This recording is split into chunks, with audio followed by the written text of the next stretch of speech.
Today I want to talk to you about how to experiment sexually.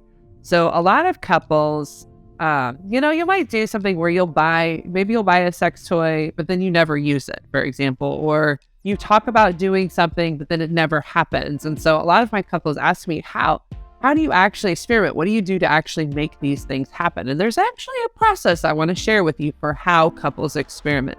The first part of the process looks like having a conversation. So that can look like sharing a fantasy. It could look like, hey, have you ever thought of trying a sex toy? Or, hey, have you ever thought of tying each other up? So you're just bringing up the idea, and like in a conversation, you're not ready to do it. You're just talking about it. When people have the conversation, practicing a little bit of an openness when your partner brings something up is a part of this, right? Of like, okay, well, I'm going to consider this. That doesn't mean I have to do anything. It just means I'm toying with it in my brain, right? And so that's actually the second step. So first is having a conversation about what would you want to do? How would you want to do it? When would you want to do it? What do you get out of this? These are the kinds of questions you could ask to be curious. Just practice some non-judgmental exploration, right? Like, oh, well, what would you get out of this? What would you like about it? Okay, well, then the second step is taking some time in your brain to just sort through it and fantasize a little bit about it. What this is creating a safety in your brain, right? So like for us to be sexual, we need to be safe in mind and body. And so taking a little time in your fantasy world to just explore, well, what would I like out of it? So I've learned a little bit about what my partner would want out of it, but what did I get out of this for me? What would be fun? What would be exciting? What would it be like? Oh, I'm definitely not into this. What boundaries would I need for myself? Then it's have a second conversation after you've explored and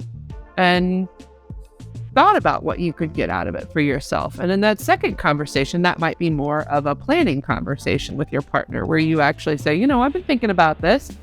I'm interested. There's a possibility here for us to do this. What would you want to do? What would be next steps? But like basically you're sorting through the boundaries with each other of like, this is what I'd be okay with. This is what I wouldn't be okay with. And then even after that, you may not still do the activity. You may still have to buy the thing, right? So if you're doing a sex toy, you might have to sit there and actually buy a sex toy or go into a sex store. Or if it's tying each other up, it might be like having a conversation about what ropes are we going to give? And what are we going to get handcuffs? Are you going to get tied up? Am I going to get tied up, right?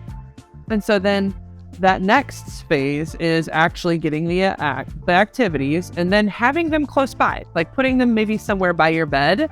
And then that night, maybe when you're connected with each other, just saying, hey, do you want to try it? We've talked about it.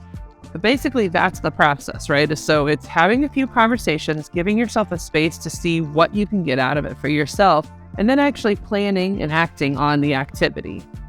So if you would like to make an appointment, please submit a contact at my website at therapistintlouis.com, or you can please also like and subscribe if you want more of these videos.